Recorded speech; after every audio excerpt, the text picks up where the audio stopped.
Good afternoon Radharani বন্ধুরা, আমরা এসে গেছি রাধারানীর সংসারে। তোমাদের গোপাল সোনাকে দর্শন করো রায় কিশোরীকে দর্শন করো, বৃন্দাবন ধামের রাধা রমনলাল রাধারানীকে দর্শন করো, নবদ্বীপ ধামের গৌর বিষ্ণুপ্রিয়া দেবী ঠাকুরানীকে দর্শন করো, নৃসিংহদেব ভগবানকে দর্শন করো, পুরী ধামের জগন্নাথ দেব, বলভদ্রদেব, সুভদ্রা দেবী ঠাকুরানী আর সুদর্শন চক্রকে দর্শন করো, বৈকুণ্ঠ ধামের লক্ষ্মী নারায়ণকে।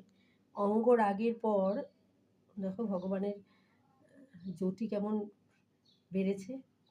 সে তো আছেই, কিন্তু বাহ্যিক রূপে না, কত সুন্দর লাগছে না অঙ্গরাগের পর।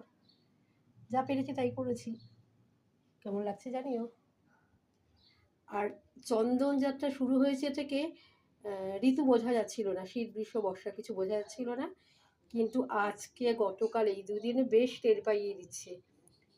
তাই গোপুসোনাকে চন্দন মাখিয়ে রেখে দিয়েছি, ঠান্ডা লাগবে তাই।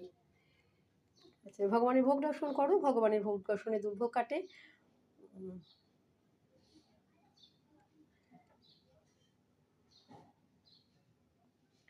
প্রচণ্ড গরম, সবাই সাবধানে থেকো সকলে।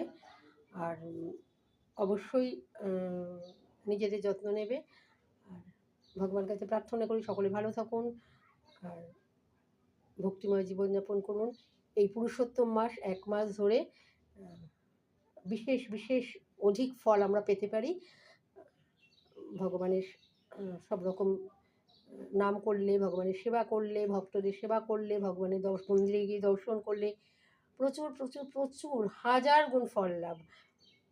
সুতরাং আমরা সবাই মিলে যেন সেটা করতে পারি, ভগবান আমাদের সেই কৃপা করুন।